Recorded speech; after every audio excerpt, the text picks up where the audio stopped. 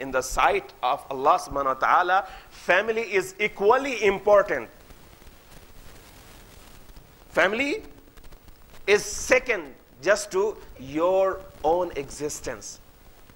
So you have to save yourself and your families. So it is our foremost duty. Those who do whatever good deeds or amal, they invite their family members to do the same. Do the same. It is their duty. Amr bil ma'roof and nahi anil munkar is not for others. You know, we think that this Amr bil ma'roof and nahi anil munkar is for neighbors or for others. When it comes to me and my family, we are immaculate. We are inerrant. We are ma'soomeen. We do not make any errors or mistakes. We are ma'soomeen. Or whatever sins we commit, Allah subhanahu wa ta'ala would forgive. It's not like that. First, Allah subhanahu wa ta'ala is saying, look at yourself. Look at yourself first before looking at others, before pinpointing others, before pointing at others that these people are sinners, these people are munafiq, these people are kuffar. No, these people, whatever they are, whoever they are, they will be punished by Allah subhanahu wa ta'ala or rewarded for whatever they do.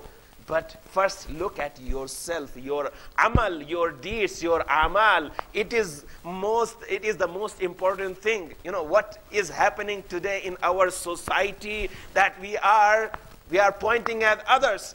We are numbering, counting the sins of others or defects of others or mistakes of others, but we are forgetting about ourselves and our families.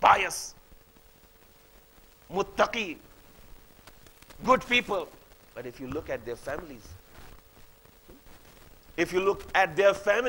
those who talk about hijab, those who talk about good things and good deeds, piety, namaz, roza, hajj, zakat, khums, but if you look at not their amal, the amal of their families, your head will with shame.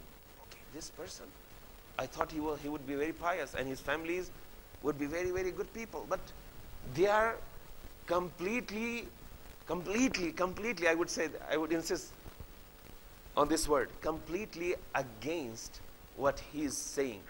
This, which means this person has also contributed to their irreligiousness. Not always. Because there is an example of Hazrat Nuh alayhi salam. Hazrat Nuh alayhi salam, one of his sons, he went against him. He deviated from his path, the path of Allah subhanahu wa ta'ala. So that example is there. But ulama say it is because of his mother. It was because of his mother that he deviated from the path of Hazrat Nuh alayhi salam, path of Allah subhanahu wa ta'ala. So there is an element of tarbiyat. So if we see some things are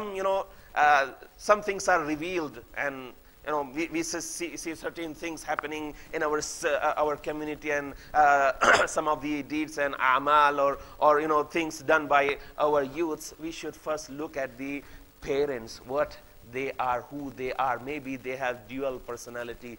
They are something else when they come out of their houses, and they are something else when they are. And it is very happening. This is actually what Ayatollah Mutari says. He says the phenomena, the actually irony of this time, the age and the era that we are living in, is that there is a lot of hypocrisy and munafiqat going on. And this is what is the actually reality of our time. I may come here and admonish you and talk about good deeds and good things and haram and halal, and when I go back, apne ghar mein jata hu main, then I am someone else completely different. If you look at me there, you would not even recognize me. Allah subhanahu wa ta'ala said, this is not how it works. ایک طرح کا آدمی کو ہونا چاہیے. منافق جو ہوتا ہے, مومن جو ہوتا ہے, اس کے دو چہرے نہیں ہوتے ہیں, اس کے دو faces. He does not have two faces. Whatever he has in his heart, his tongue. Actually, the definition of iman, I recited it last year, I remember.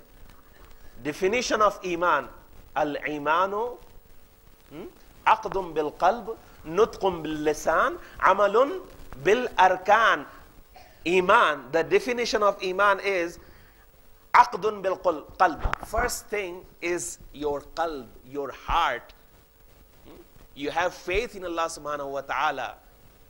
And then secondly, you say what you have in your heart, you proclaim. And then last thing, amalun bil arkan, then you show, you depict, you present whatever you believe in your actions and amal and deeds. تو ہم کو کوئی حق نہیں ہے کہ ہم جو ہے وہ دوسرے کی طرف انگلی کو اٹھائیں اور خود جو ہے وہ اچھا بنے رہیں اور متقی بنے رہیں. کیوں؟ کچھ لوگوں کی عادت ہے, اور بات کو میں یہیں پہ ختم کروں گا, باقی باتیں انشاءاللہ میں کل عرض کروں گا. میں نے کہا نا کہ یہ 10 دن میرے لیے کافی نہیں ہوں گے, مجھے اور جو ہے وہ ٹائم چاہیے. میں نے بہت سی چیزیں آپ کے سامنے عرض کرنا ہے, مجھے بہت سی چیزیں. تو میں آپ کے سامنے عرض کروں کہ کچھ لوگ جو ہیں, اگر وہ ایک چھوٹا سا اچھا عمل کر لیں تو وہ پوری دنیا کے لوگوں کو بتائیں گے اور پوری دنیا کے لوگوں کے اوپر انگلی اٹھائیں گے. مثال کے طور پر میری جو ہے وہ اگر داڑھی نہیں تھی, میں نے جو ہے خدا نہ کرے جو ہے وہ شیطان کو خوش کرنے کے لیے نہیں, خدا کو خوش کرنے کے لیے, چلیے انشاءاللہ نیت اچھی ہے, اللہ کو خوش کرنے کے لیے داڑھی رکھ لی, تو اب یہ اس کا فائدہ, اس کا ثواب کس کو ملے گا؟ مجھ کو ملے گا نا. مجھ کو ملے گا یا آپ کو ملے گا؟ کسی اور کو نہیں ملے گا, اس کا فائدہ مجھ کو ملے گا. لیکن اب میں نے کیونکہ داڑھی رکھ لی ہے, تو اب جو ہے میں سب کو جو ہے وہ انگلیاں سب کی طرف اٹھاؤں گا کہ یہ جو ہے وہ منافق ہے, اس کی نماز قبول نہیں ہے, یہ حرام کرتا ہے, اور یہ فاسق ہے, اور یہ فاجر ہے, یہ برا ہے. میں ایک دن مسجد میں نماز پڑھنے کے لیے آ گیا, میں ایک دن جو ہے میں نے جو ہے وہ رمضان میں روزہ رکھ لیا, تو اب جو ہے وہ ہونٹ بھی جو ہے وہ ڈرائی ہیں ایک دم, زبان بھی جو ہے وہ آج بہت پیاس لگ رہی ہے اور آج بہت بھوک لگ رہی ہے. اور میں عزیزان محترم, ایسا نہیں ہوتا ہے. جو مومن ہے اس کا عمل خدا جو ہے وہ دیکھ رہا ہے. میں اگر مجلس پڑھ رہا ہوں, میں اگر کوئی کام کر رہا ہوں, تو اپنے لیے کر رہا ہوں, اپنے لیے. مجھے خود کو ثواب ملے گا, مجھے خود کو ثواب ملے گا, کسی اور کو ثواب جو ہے وہ اس کے عمل کا ملے گا, یا گناہ جو ہے اس کے عمل کا ملے گا. اور کیجئے, مجھے غلط نہ سمجھیے گا, انشاءاللہ میں اس کے اوپر اور تھوڑا سا ایلیبریٹ کروں گا بعد میں, کیونکہ کبھی کبھی ہم امر بالمعروف اور نہی عن المنکر کو بہانہ بنا کے سلینڈرنگ کرتے ہیں, بیک بائٹنگ کرتے ہیں, تہمتیں لگاتے ہیں, فالس ایکیوزیشنز جو ہیں وہ کرتے ہیں. کس چیز کو بہانہ بنا کے؟ نہی عن المنکر کو, امر بالمعروف کو بنا کے. اگر میرے دل میں کسی کے لیے کچھ گرجز ہیں, کچھ قدورتیں ہیں, کچھ برائیاں ہیں, تو اگر میں نے دیکھ لیا کہ یہ انسان اس کے اندر یہ جو ہے وہ برائی پائی جاتی ہے، بس مجھے ایک بار لسٹ مل گئی تو اب جو ہے میں چھوڑوں گا نہیں، اس کی پرسنالٹی کو پوری طرح سے ڈاؤن کرنے کی کوشش کروں گا۔ عزیزان محترم، اس کا مجھے ثواب نہیں بلکہ مجھے تیار رہنا چاہیے کہ خدا کا عذاب میرے اوپر آئے گا۔ بس آپ کی زحمت کو میں ختم کرتا ہوں، بس وقت جو ہے میرا ختم ہو گیا ہے۔ مصاحب آپ کے سامنے کچھ عرض کرنا ہے۔ آج محرم کی دوسری شب ہے، کل محرم کی 2 تاریخ ہو جائے گی۔ محرم کی 2 تاریخ روایات کے مطابق میرے آقا حسین کربلا میں میرے آقا حسین کے ورود کی تاریخ ہے۔ ورود کا مطلب یعنی امام کا کربلا میں آنا اور پہنچنا، ارائیو ہونا۔ آپ کے سامنے اس سے پہلے کہ مصائب کو تھوڑا سا کروں، آپ کو ایک چھوٹا سا مقدمہ ہے، وہ یہ ہے کہ امام حسین علیہ السلام اور پیغمبر علیہ السلام، پیغمبر صلی اللہ علیہ وآلہ وسلم،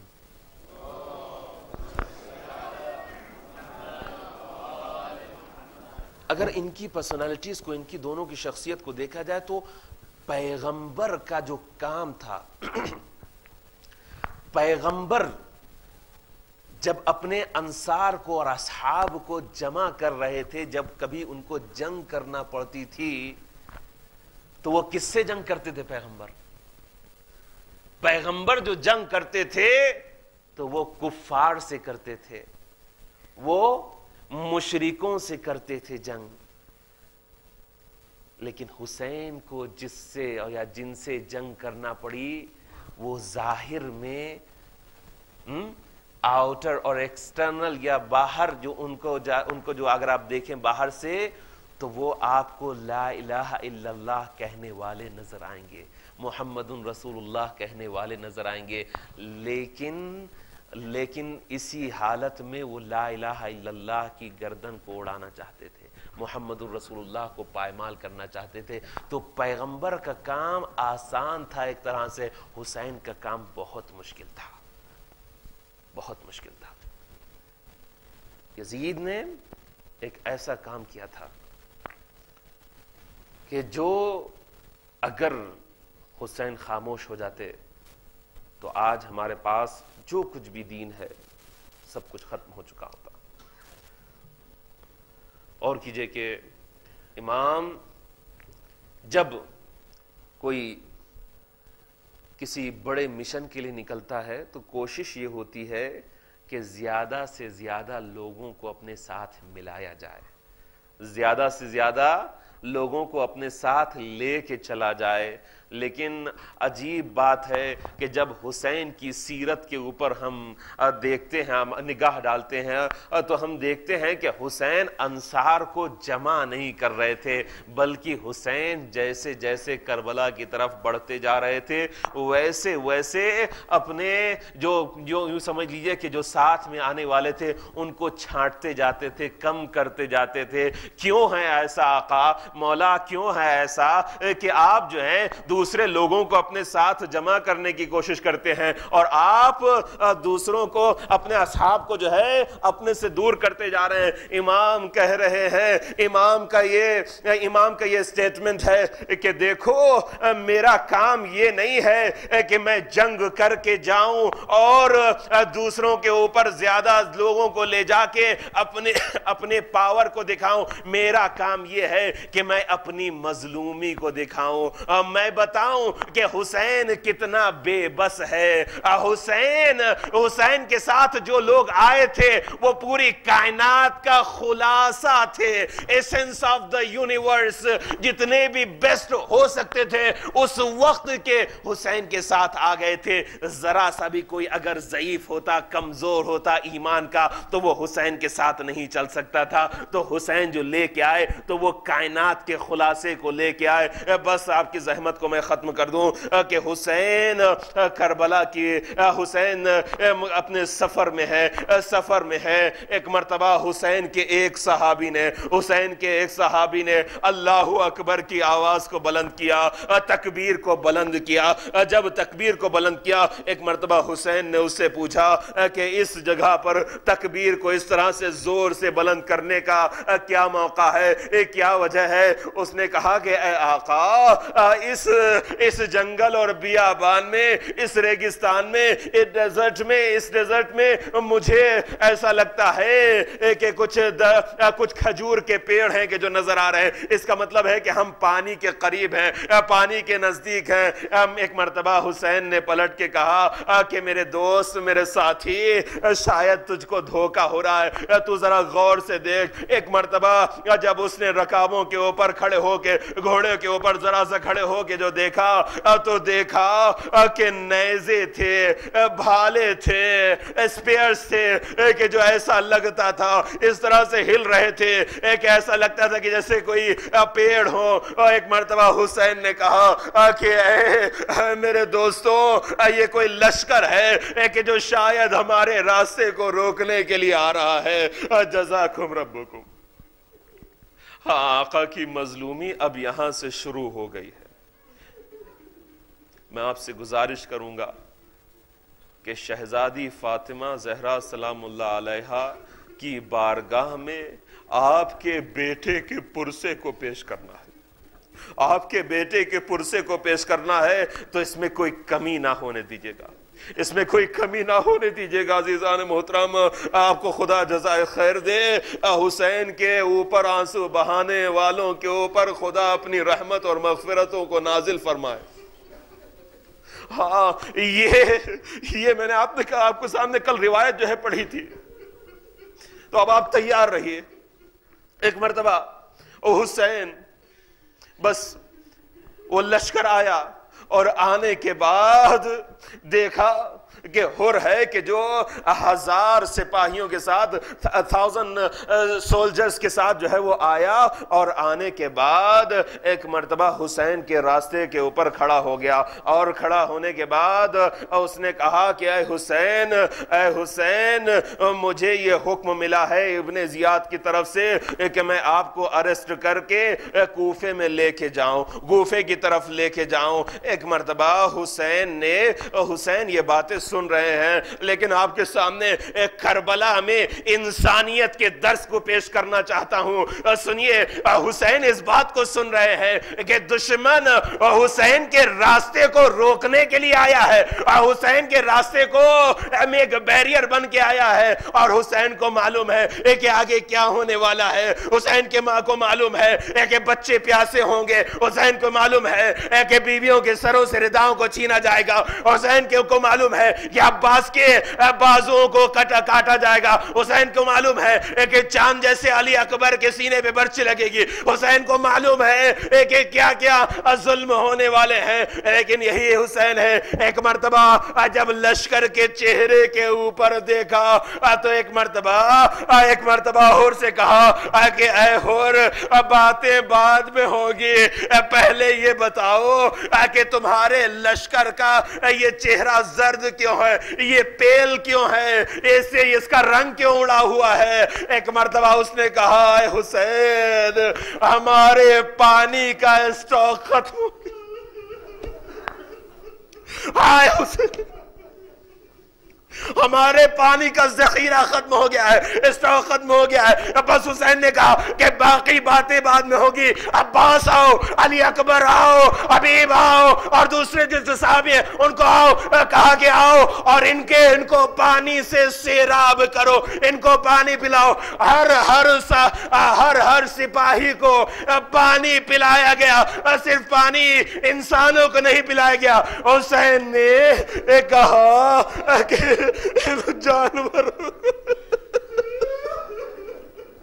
جانوروں کو بھی پانی پلاؤ. روایت میں ملتا ہے کہ جو حسین کے جو دشمنوں کے گھوڑے تھے ان کو بھی 3 بار پانی پلایا گیا. تین بار پانی پلایا گیا. پر روایت کے جملے یہ ہیں کہ ایک ایسا سپاہی تھا کہ وہ پیاس کی بوکھلاہٹ کی وجہ سے پانی پی نہیں پا رہا تھا. پانی اس کو دیا جا رہا تھا تو کبھی ادھر گر جاتا تھا کبھی ادھر گر جاتا تھا. روایت میں ملتا ہے کہ حسین خود اپنے گھوڑے سے اترے, دلدل سے اترے, اور اترنے کے بعد اس سپاہی کو اپنے ہاتھوں سے پانی پلایا. اگر آپ غور کریں کہ یہ جو 1000 سپاہی تھے کیا عاشور کے دن موجود نہیں تھے؟ کیا عاشور کے دن موجود نہیں تھے؟ کیا ان 1000 سپاہیوں کو بچوں کی الاتش الاتش کی آوازیں سنائی نہیں دے رہی تھی؟ الاتش الاتش کی آوازیں سنائی نہیں دے رہی تھی. ہائے پیاس مارے ڈال رہی ہے, ہائے پیاس مارے ڈالے کیا. لیکن یہاں پر ایک جملہ عرض کرنا چاہتا ہوں کہ کربلا خدا کی قسم کربلا ایک ایسے حق اور باطل کے مارکے کا نام ہے, انسانیت کو دکھانے کا نام ہے کہ جہاں پر ایک طرف انسانیت اپنے آخری درجے اور معراج کے اوپر پہنچی ہوئی ہے اور دوسری طرف انسانیت اپنی سب سے گری ہوئی جو اسٹیج ہے وہاں پر پہنچی ہوئی ہے. ایک طرف حسین جیسے لوگ ہیں, حسین جیسا انسان ہے, اور دوسری طرف یہ جانور ہے کہ جو حسین کے ہاتھوں سے پانی پینے کے باوجود بھی حسین ہی کے بچوں کو شہید کر رہے ہیں. بس جب پانی پی چکے یہ لوگ تو ایک مرتبہ حر نے پھر جو ہے وہ بات کو دہرایا, ریپیٹ کیا, کہا کہ حسین آپ کو ہمارے ساتھ کوفے چلنا پڑے گا. ایک مرتبہ حسین نے گرج کے جواب دیا, اے حر تیری کیا مجال ہے, اے کہ جو اے حر تیری ماں تیرے ماتم میں بیٹھے, تیری کیا مجال ہے کہ جو حسین کو مجبور کر سکے. ایک مرتبہ حر نے کہا کہ اے حسین اگر آپ کی ماں فاطمہ نہ ہوتی, آپ کی ماں اگر فاطمہ نہ ہوتی تو میں بھی پلٹ کے آپ کو جواب دیتا. بس کہا, پھر باتیں ہوئی. ایک مرتبہ دونوں نے یہ ایگری کیا کہ نہ کوفے کی طرف حسین جائیں گے نہ اور کسی طرح, بلکہ ایک تیسرے راستے کو لے کے چلیں گے. نہ حسین مدینے کی طرف جائیں گے نہ کوفے کی طرف جائیں گے, حسین تیسرے راستے کو لیں گے. بس حسین نے تیسرا راستہ اختیار کیا. حسین کا گھوڑا بڑھتا جا رہا ہے, قافلہ ساتھ میں چل رہا ہے, ساری بیویاں ساتھ میں ہیں, چھوٹے چھوٹے بچے ساتھ میں ہیں. ایک مرتبہ ایک جگہ پر پہنچ کے حسین کا گھوڑا رک گیا. حسین کا گھوڑا رک گیا. حسین چاہتے ہیں آگے بڑھائیں گھوڑے کو, لیکن بڑھتا نہیں ہے. حسین نے ایک گھوڑے کو چینج کیا, دوسرے گھوڑے کو چینج کیا, تیسرے گھوڑے کو چینج کیا, یہاں تک کہ 6 گھوڑوں کو حسین نے چینج کیا, لیکن کوئی بھی گھوڑا آگے نہیں بڑھا. بس حسین سمجھ گئے کہ اب وہ منزل آ گئی ہے کہ جہاں پر میرا پروردگار یہ چاہتا ہے کہ اب حسین رک جائے. ایک مرتبہ حسین نے کسی سے کہا کہ اس جگہ کو کیا کہتے ہیں, اس جگہ کا نام کیا ہے. جواب ملا, آقا اس کو غازریہ کہتے ہیں. حسین نے کہا کہ کیا اس کا کوئی دوسرا بھی نام ہے؟ کہا کہ ہاں آقا اس کو نینوا بھی کہتے ہیں. کہا کہ کیا اس کا کوئی اور بھی نام ہے؟ کہا کہ اس کو شت فرات بھی کہتے ہیں. کہا کہ کوئی اور بھی نام ہے؟ کہا کہ اس کا نام کربلا ہے. بس جیسے ہی کربلا کا نام حسین نے سنا, کہا کہ خدا کی قسم یہ وہی زمین ہے کہ جہاں پر ہم کو شہید کیا جائے گا, ہمارا خون بہایا جائے گا, ہمارے بچوں کو اسیر کیا جائے گا. میں جب سے یہ زمین پیدا ہوئی ہے یہ زمین میرے لیے پیدا ہوئی ہے اور میں اس زمین کے لیے پیدا ہوا ہوں. بس آواز دیے کہ خیموں کو لگا دیا جائے, خیموں کو نصب کر دیا جائے.